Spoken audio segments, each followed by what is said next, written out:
Hello everybody, it's Rich here with my favorite prog albums, my favorite prog bands. I don't know. What do prog music and 80s synth have in common? I'll tell you what, I purged most of it out of my collection. But I do have some, and I actually have quite a few records here, so I'm going to get going. And the first band I'm going to show is Barclay James Harvest, once again. Their second album. Really cool cover. If that would have been in color, it would have even been better. This album has some epic songs on it. Really good guitar. It's with a full orchestra. I saw this band in '71, which is when this album came out. And when I saw them, they played with an orchestra. I don't believe it was a full orchestra because the stage was just too small. But yeah, they were really good in concert. The next band I'm going to show is Coliseum. It's another band I saw in '71. Probably 3 times. It could have been 4. I know I saw them 3. This may be their... It's hard... This may be the first U.S. album. They have one thing in common with the Beatles. And it's that the UK and the US albums are different. The songs that are on them. This is probably my favorite of the studio albums. What is it? The Grass is Greener.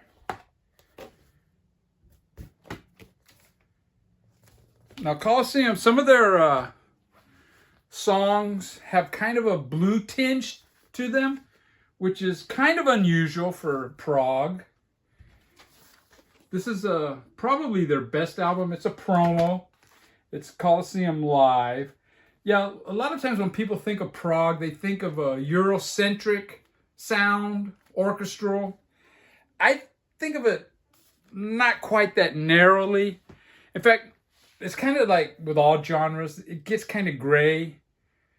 My most watched video is the 100 Best Punk Albums. And I recently got a comment on that video. And the comment was, most of these aren't even punk. Do you even know what punk is, you know? So it's kind of the same.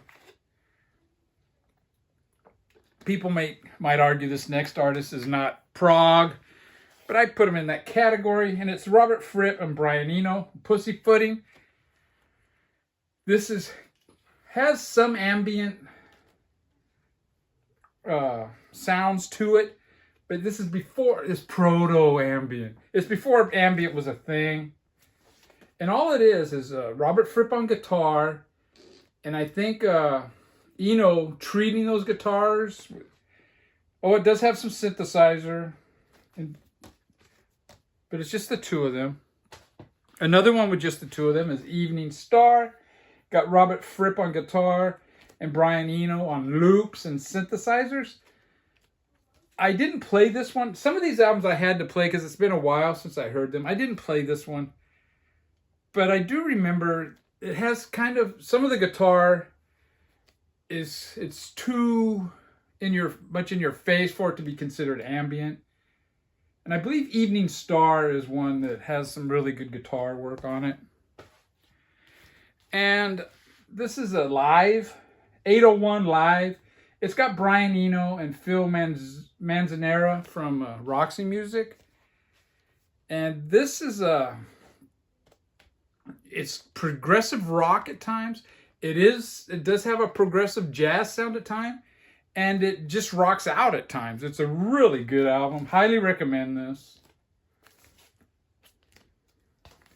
And I'm going to show one more with Robert Fripp. And it's his album he did with Andy Summers from The Police. And this is a fantastic album. It's just Andy Summers and Robert Fripp play all the instruments on this. And it's, for the most part, it's instrumental. And it's a fantastic progressive record.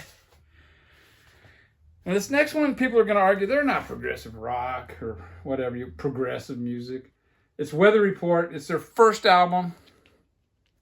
It's got some really spacey prog-like stuff on it. Milky Way, the first song. And I'm going to show their second one, I Sing the Body Electric. Their albums after this do get more of a kind of a groove and funk feel to a lot of the songs. I did not include those. But yeah, Weather Report, one of my favorite bands. And that's another band I saw 3 times in the 70s. Probably my favorite progressive jazz band. Now the next band I'm going to show is Puka. I believe this is their only album.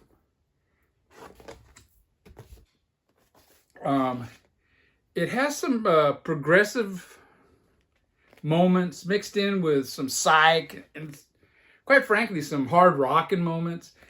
It might be a little too hard rock to be considered progressive, but I included it because it does have its moments.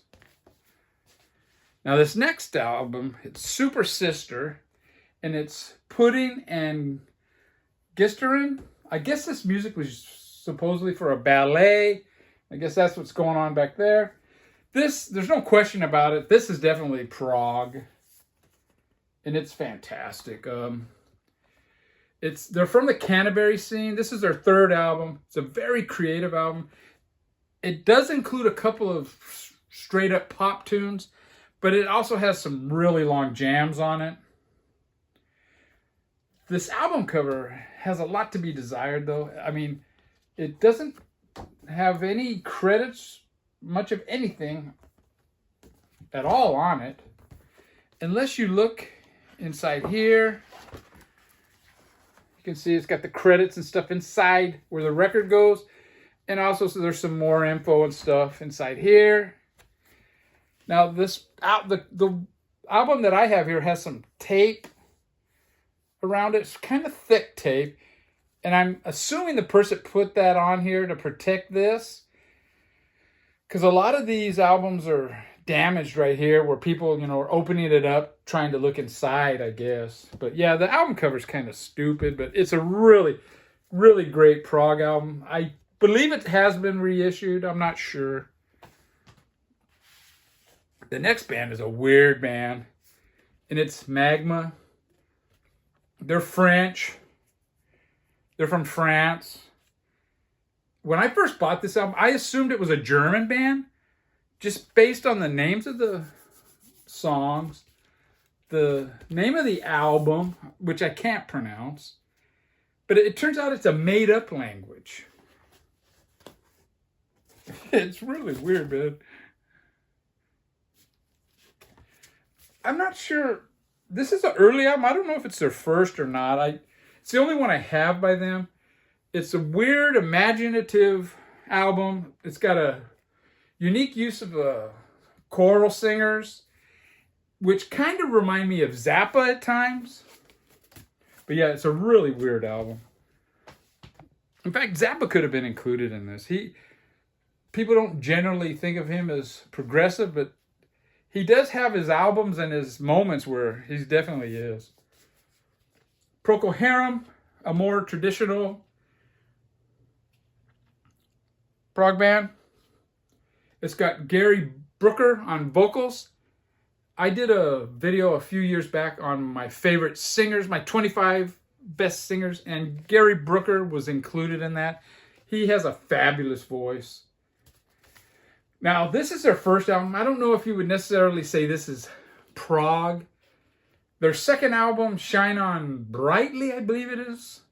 That one is definitely a prog. It's one I purged. It just seemed a little too self-indulgent for me. See, prog is, for me, it's a music that walks a very thin line. It can get too noodly and just too self-indulgent. For me, it falls off a cliff. But this one here is definitely my favorite by them that I've heard. I haven't heard all their albums, so I can't say it is their best. It's got Robin Trower on guitars. I believe that's him there. Gary Brooker on vocals, and this album rocks. Really good album. This next band, The Soft Machine, this is volume 2. I have volume 2, volume 3, and volume 4. fact, I think 4 is just called for. I don't have their first one. I haven't found a good copy of it. Originals are kind of expensive, especially if it has the pinwheel.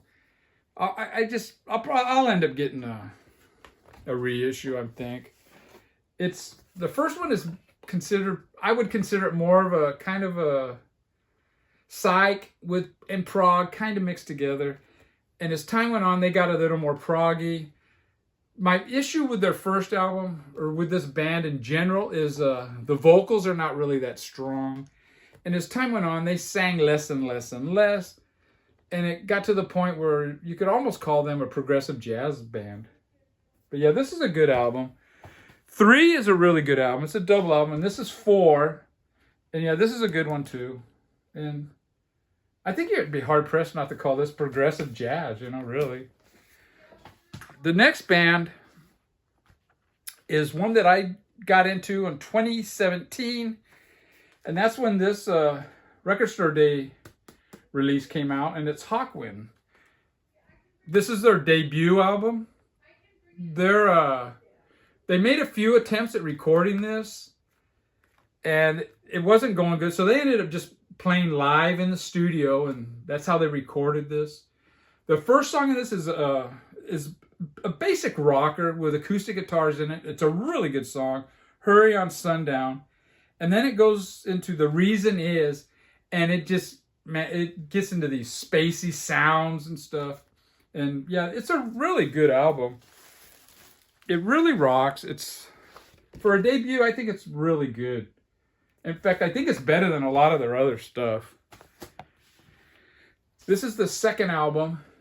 This opens up with You Shouldn't Do That. It's like almost a 16-minute song. And yeah, this one's good too. Really good progressive rock band. And this is Space Ritual. This is the live album. And some people consider this to be their best album. And yeah, really good, spaced out. Just jamming. They get into a groove. Hawkwind. Highly recommend those 3 albums. I haven't heard a lot of their other ones. They famously have Lemmy in the band, who went on to Motorhead. Now this next band, unfortunately I never did see them live. My cousin went to see them, I think up in Sacramento. And I bought this when it came out, and it's Emerson, Lake and Palmer. And I bought it because of the song Lucky Man they played on the radio. But yeah, this is a really good album. And another great debut. I do have Tarkus. I don't know where it's at. But yeah, this is another great one by them. Brain Salad Surgery. Now, some of their other albums I purged. Pictures at an Exhibition, and some of those. I'm just not going to listen to them. Now, the next band were one of my favorite bands when I was in junior high, and that 1970, early 70s.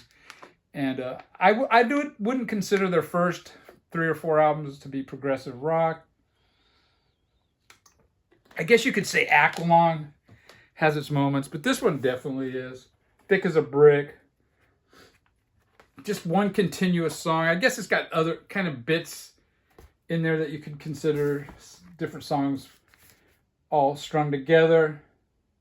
But yeah, I really love this album. I don't play it nearly as much as I should.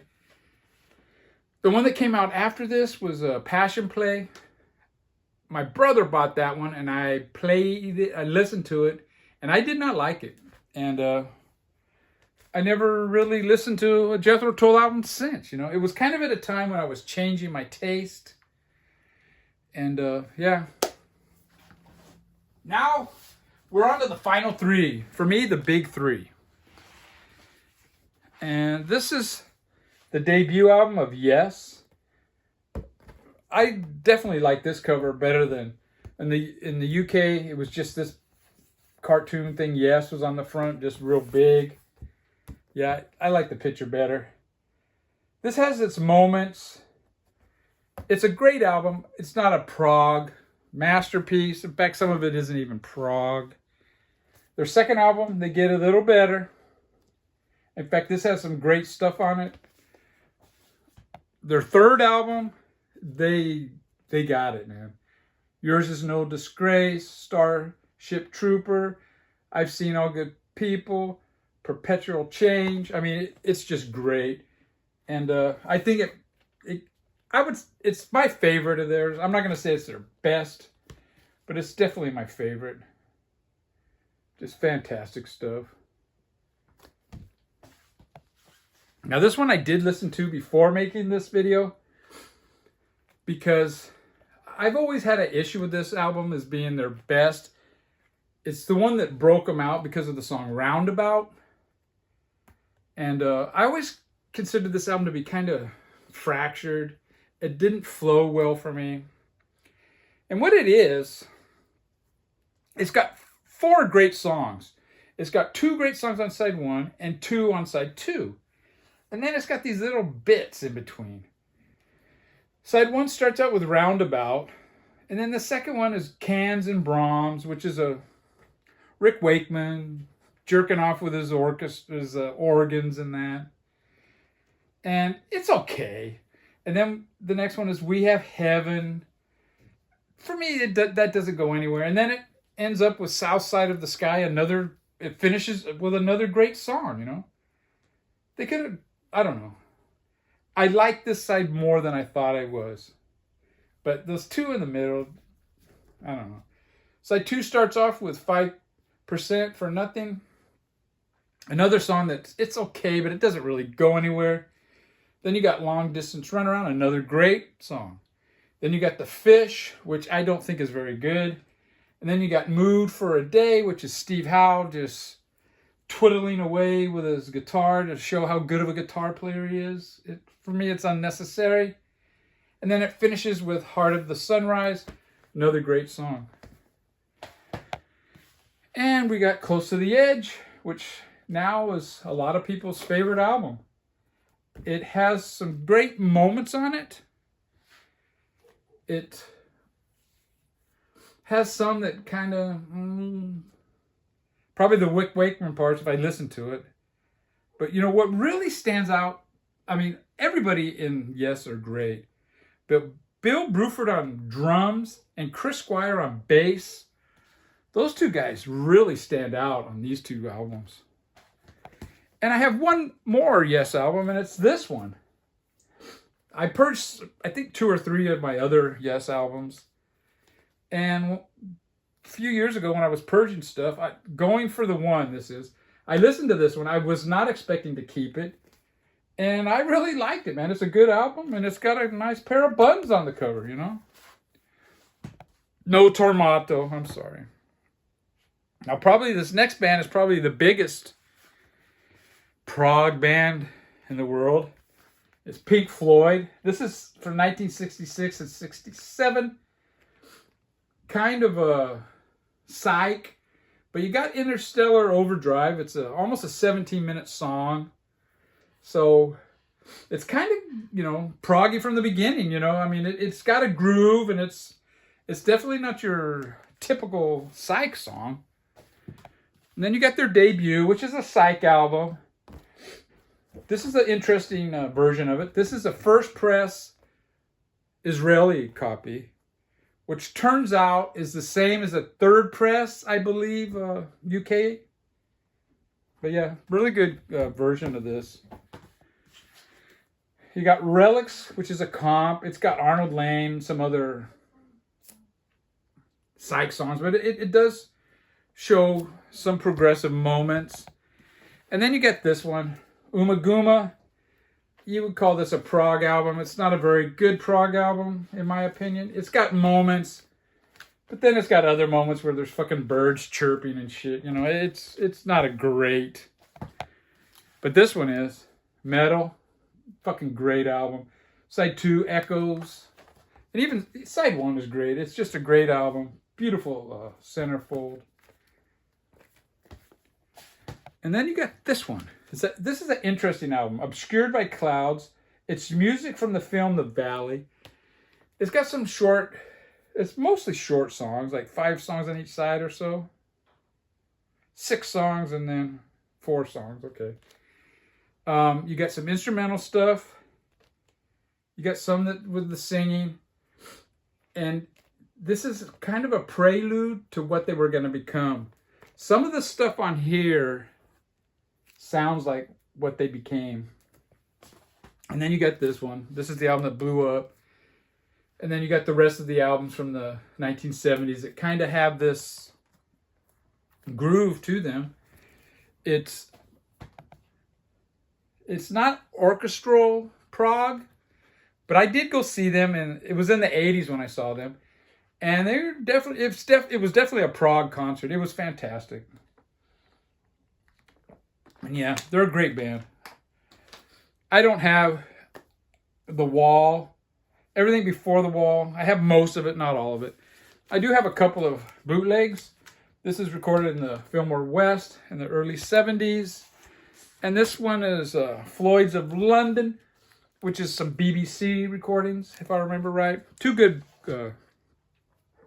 bootlegs. Now we come to my favorite prog band, and it's King Crimson. And I'm not showing In the Court of. I don't have a copy of In the Court of. That album, to me, it starts off with, I remember the first time I heard it. 21st Century Schizoid Man comes on. What the? This is great. And then the next song comes on. La, la, let's go lollygagging in the tree. And it's horrible. I don't like the album that much. I think it has one other song that I like. I need to re-listen to it. Originals are too expensive. I'll probably get a reissue and check it out. But I prefer this album, In the Wake of Poseidon, over... I mean, it's got cat food on it, man. What a great song. And I think the third one's even better than the first two. Especially side one. You got Circus. Well, the first three songs. Circus, Indoor Games, and Happy Family. Just fantastic stuff. I think the band was going through a lot of changes. I mean, they went through a lot of changes through their whole career.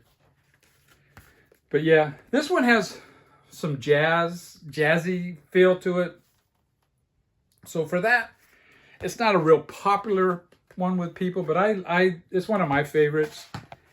I believe this might be their fourth album. I remember this one. It came out in 1971 because guess what? I saw this band in 71, King Crimson, and supported this album. And yeah, when I saw them, they were playing most of the songs off of this album, at least 4 of them. And yeah, it's a good album. And I'm going to show one more by King Crimson, Starless and the Bible Black. I think this is a fantastic album. I could have shown Red and that other one that came out right before Red, was it? Or was it right after? But I thought people are always talking about those, so I thought I would show these ones. Anyways, that's it. Richie's Prog. Who would have known? And now, what do I hate about the vinyl community? The thing I dislike the most is some people take this shit way too serious. Take care, everybody.